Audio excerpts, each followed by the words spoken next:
नमस्कार। ज्योतिष शास्त्र में श्रद्धा और विश्वास रखने वाले सभी जातकों का पारलौकिक जगत चैनल में बहुत बहुत स्वागत है। आज के इस वीडियो में हम बात करेंगे मिथुन राशि के जातकों की कुंडली में अगस्त 2022 में अलग अलग डेट्स पर बनने वाले गज केसरी राजयोग के बारे में। मैं आपको ये भी बताऊंगा कि ये राजयोग आपकी कुंडली में किन किन डेट्स पर और किन किन भाव में बन रहा है, ताकि आप उसी के अनुसार अपनी प्लानिंग कर सकें। गज केसरी राजयोग देवगुरु बृहस्पति और चंद्रमा की युति या दृष्टि संबंध से बनने वाला अत्यंत श्रेष्ठ राजयोग है और ये राजयोग शुक्र और चंद्रमा के दृष्टि संबंध बनने पर या बुध और चंद्रमा के दृष्टि संबंध बनने पर भी बनता है। और ये राजयोग किसी जातक की जन्म कुंडली में बन जाए तो उसे धन संपदा, संतान सुख, स्त्री सुख, माता पिता, भाई बहनों का सुख, मान सम्मान, यश, कीर्ति, ये सब जीवन भर प्राप्त होता रहता है।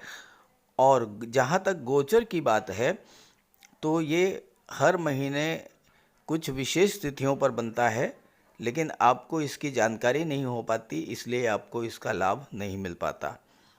बहुत से दर्शकों ने ये जानना चाहा है कि इतने अल्प समय के लिए ये राजयोग बन रहा है तो इससे क्या होगा, मात्र 2.25 दिन में क्या होगा। तो आप ये बात अच्छे से समझ लें कि जीवन की दशा और दिशा बदलने के लिए 2 घंटे भी बहुत होते हैं। 2.25 दिन तो पर्याप्त समय है। और आपने देखा भी होगा, जीवन में बहुत सी घटनाएं अचानक से घट जाती हैं। कभी अचानक से बहुत कुछ प्राप्त हो जाता है और कभी अचानक से बहुत कुछ चला भी जाता है।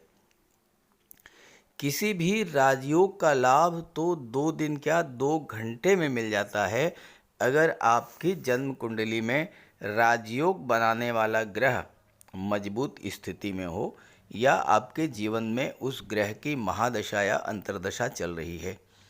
ये राजयोग इतना श्रेष्ठ होता है कि इस राजयोग के दौरान किसी भी शुभ कार्य की शुरुआत की जाए, जैसे आपको कोई प्रॉपर्टी खरीदनी हो, शेयर या गोल्ड में निवेश करना हो, मकान बनवाना हो, वाहन खरीदना हो, किसी जॉब के लिए अप्लाई करना हो, किसी सरकारी योजना से लाभ लेने के लिए आवेदन करना हो, शादी ब्याह के रिश्ते तय करने हो, विदेश जाना हो, नए व्यापार व्यवसाय की शुरुआत करनी हो, यात्रा देशाटन पर जाना हो, कोई धार्मिक या मांगलिक आयोजन करना हो या इस तरह का कोई भी अन्य शुभ कार्य, तो अगर आप इस राजयोग के दौरान उस कार्य की शुरुआत करते हैं तो उसमें सफलता और लाभ के प्रबल योग बनते हैं।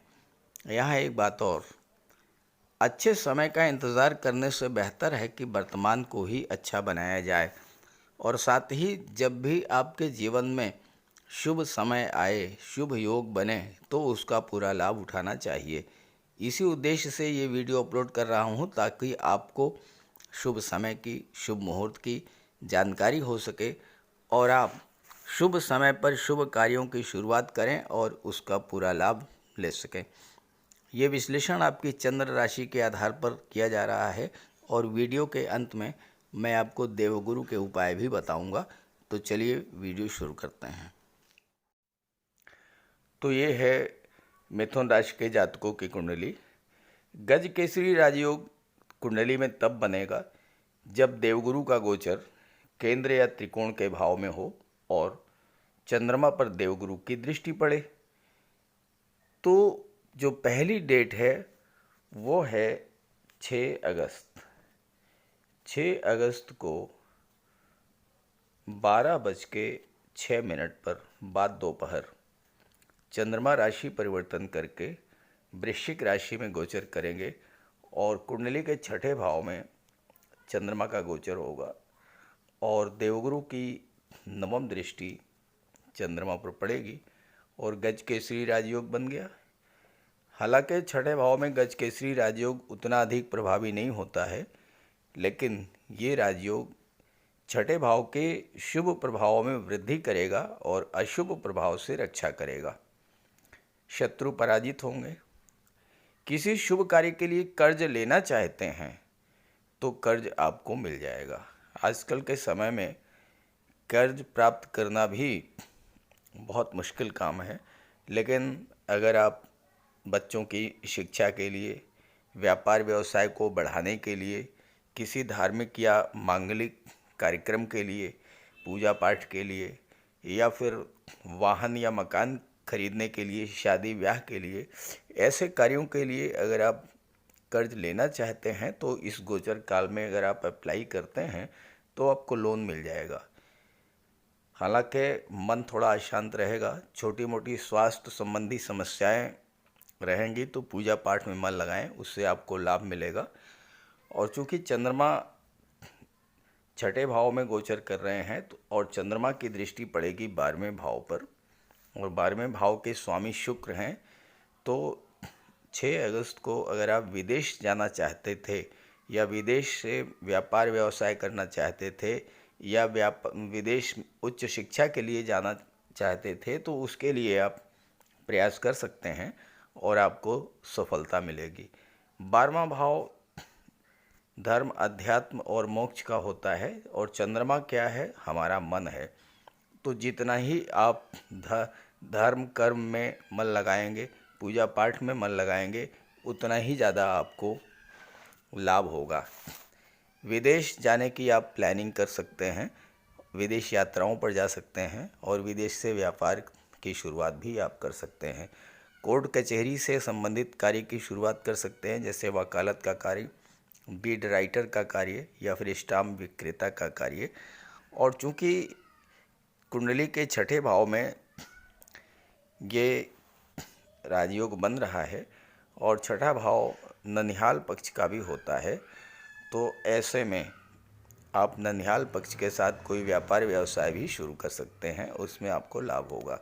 अब चंद्रमा यहाँ पर धन भाव के स्वामी हैं और यहाँ पर धन भाव में शुक्र का गोचर होगा 7 अगस्त को, और 6 अगस्त को ये राजयोग बन रहा है। तो धन संचय का भी योग बनेगा और धन के निवेश का भी योग बनेगा। प्रचुर मात्रा में पैसा भी आपको मिल सकता है और आप पैसे का निवेश भी कर सकते हैं, शेयर में, गोल्ड में, किसी प्रॉपर्टी में। बात करते हैं अगली डेट के बारे में।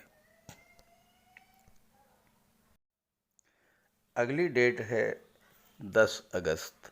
10 अगस्त चंद्रमा राशि परिवर्तन करेंगे और बाद दोपहर 2:58 पर मकर राशि में गोचर करेंगे, कुंडली के अष्टम भाव में। और ये जो राजयोग है ये बहुत ही महत्वपूर्ण राजयोग बनेगा, क्योंकि ये राजयोग शुक्र के द्वारा बनाया जा रहा है। शुक्र के द्वारा गज केसरी राजयोग तब बनता है जब शुक्र की सीधी दृष्टि चंद्रमा पर और चंद्रमा की सीधी दृष्टि शुक्र पर पड़े। तो शुक्र का गोचर कुंडली के सेकंड हाउस में है और सेकंड हाउस से धन, वाणी, कुटुंब का विचार किया जाता है। और शुक्र धन के कारक हैं, प्रॉपर्टी के कारक हैं, ऐश्वर्य के कारक हैं, समृद्धि और संपन्नता के कारक हैं। और शुक्र का धन भाव में गोचर करना और चंद्रमा पर दृष्टि डालना, चंद्रमा यानी आपका मन, तो आपका मन ज़्यादा से ज़्यादा धन के संचय की ओर प्रवृत्त होगा और धन के निवेश के लिए बहुत ही समय बेहतर है।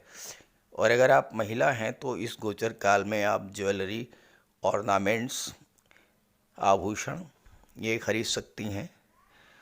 और साथ ही साथ सेकंड हाउस परिवार का होता है, तो आपके घर परिवार में कोई मांगलिक या धार्मिक आयोजन भी हो सकता है।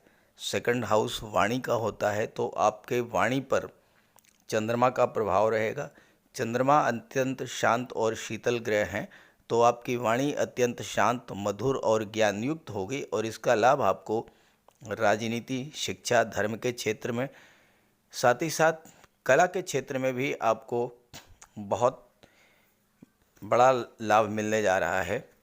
अगर आप संगीत, नृत्य, अभिनय, नाटक, काव्य, लेखन या फिर सोशल मीडिया और पत्रकारिता के क्षेत्र में जुड़े हुए हैं तो उन क्षेत्रों से भी आपको बहुत बड़ा लाभ मिल सकता है। शुक्र यहाँ पर चूंकि विदेश भाव के स्वामी हैं, आप कला के क्षेत्र में और पंचम भाव के भी स्वामी हैं, तो संतान की भी आपको प्राप्ति हो सकती है, या फिर आप संतान के लिए प्लानिंग कर सकते हैं।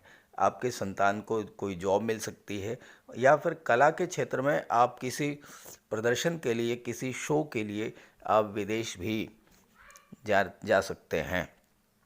साथ ही साथ अगर आप वकालत या काउंसलर का कार्य शुरू करना चाहते हैं तो बहुत अच्छा समय है, क्योंकि सेकंड हाउस वाणी का है और शुक्र के प्रभाव से आपके वाणी में बहुत अधिक मधुरता रहेगी।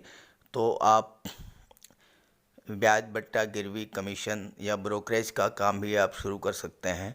साथ ही साथ आप शिक्षा, राजनीति, धर्म के क्षेत्र में कथावाचक, धर्मोपदेशक या धार्मिक कर्मकांड कराने का भी कार्य जो है आप शुरू कर सकते हैं।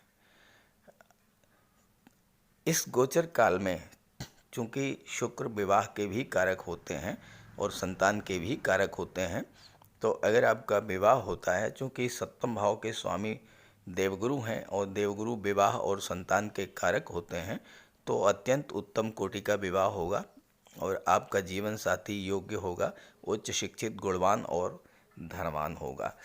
चंद्रमा का गोचर अष्टम भाव में है और अष्टम भाव गुप्त धन का होता है, गुप्त रहस्यों और गुप्त विद्याओं का होता है। तो आपकी रुचि ज्योतिष, तंत्र मंत्र या रिसर्च के क्षेत्र में बढ़ सकती है। साथ ही साथ आपको अचानक से धन की प्राप्ति हो सकती है।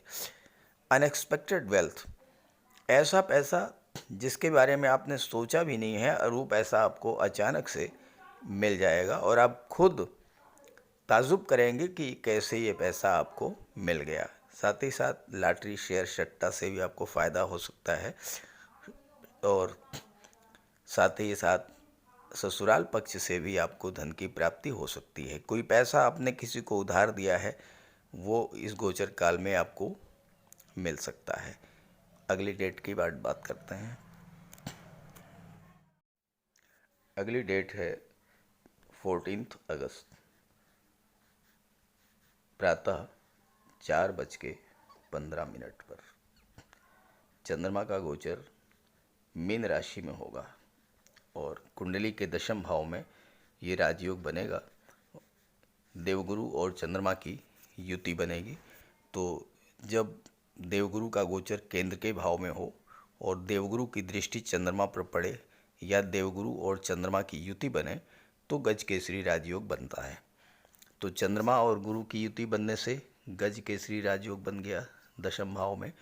दशम भाव आपके जॉब, कैरियर और प्रोफेशन का होता है। तो व्यापार के क्षेत्र में है या नौकरी के क्षेत्र में है, हर जगह आपके कार्य क्षेत्र में उन्नति होगी। काफ़ी दिनों से आपकी वेतन वृद्धि नहीं हुई थी, प्रमोशन ड्यू था, प्रमोशन नहीं हुआ था, किसी अच्छी जगह पर आप ट्रांसफ़र चाहते थे, वो नहीं हो पा रहा था। तो इस राजयोग के बनने पर आप उसके लिए प्रयास कर सकते हैं और आपको अपने प्रयासों में सफलता प्राप्त होगी। व्यापार में, नौकरी में कोई परिवर्तन करना चाहते हैं तो कर सकते हैं। कोई नया व्यापार व्यवसाय आप शुरू करना चाहते थे तो इस शुभ अवसर पर 14 अगस्त को 4:15 प्रातःकाल के बाद, यानी 14 और 15 अगस्त में आप कोई नया व्यापार शुरू कर सकते हैं। व्यापार में पूंजी निवेश कर सकते हैं।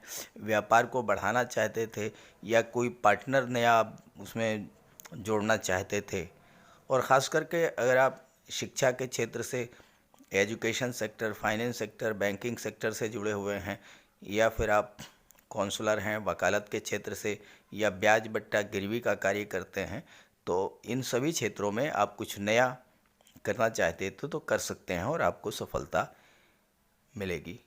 जहाँ पर धन की बात है तो आप लोन ले सकते हैं या फिर आपको पिता का सहयोग मिल सकता है या मित्रों का, भाई बहनों का सहयोग मिल सकता है और उनके सहयोग से आप अपने व्यापार को बढ़ा सकते हैं, पूंजी निवेश और कर सकते हैं।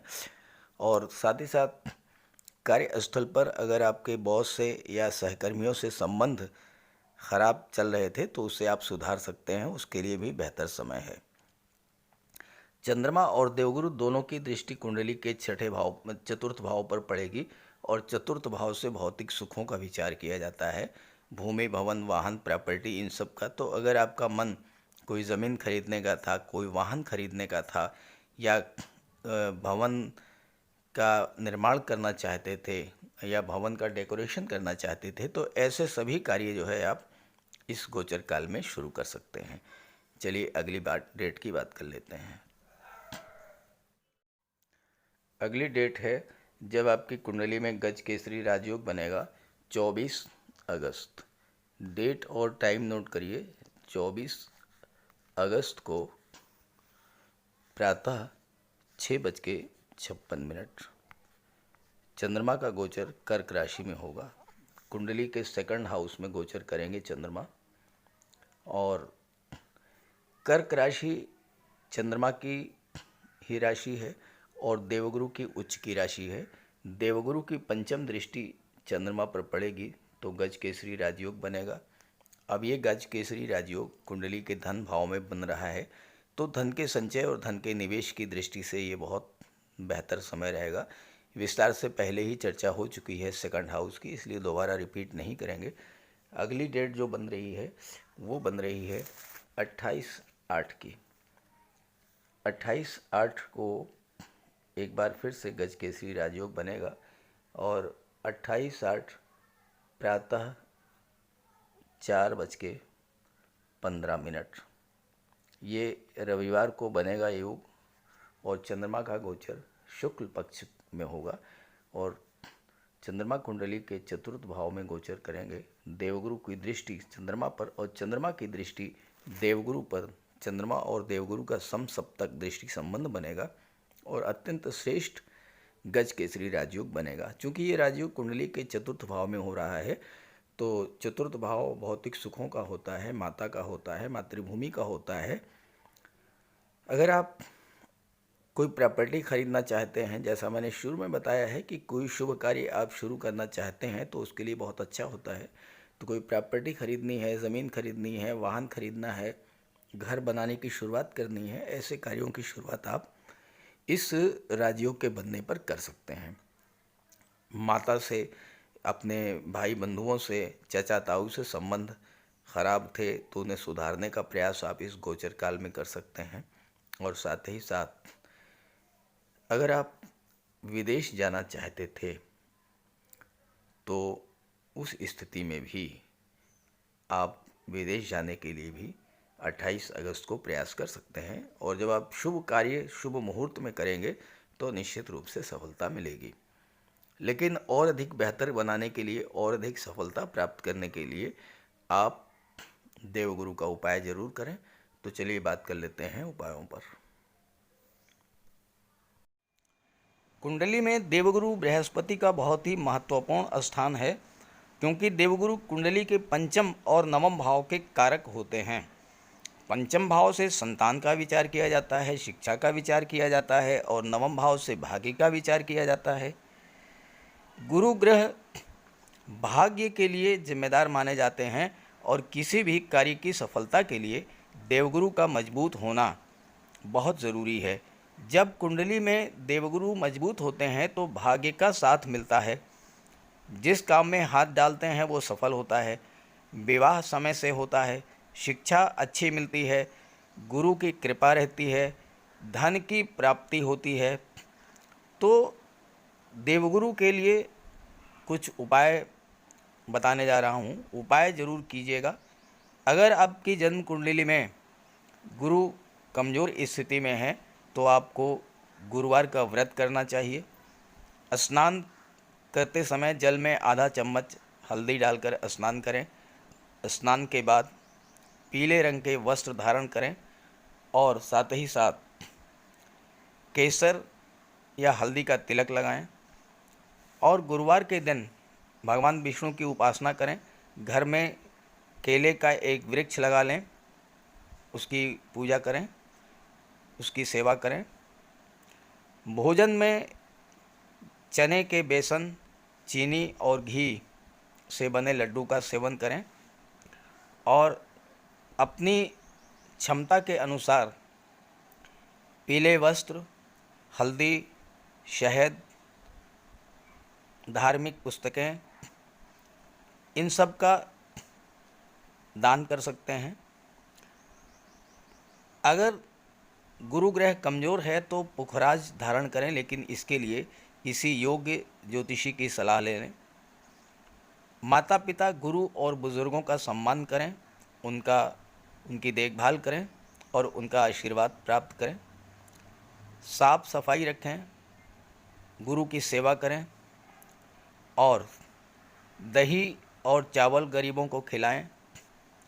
किसी गरीब को, किसी दिव्यांग व्यक्ति को भोजन कराएं।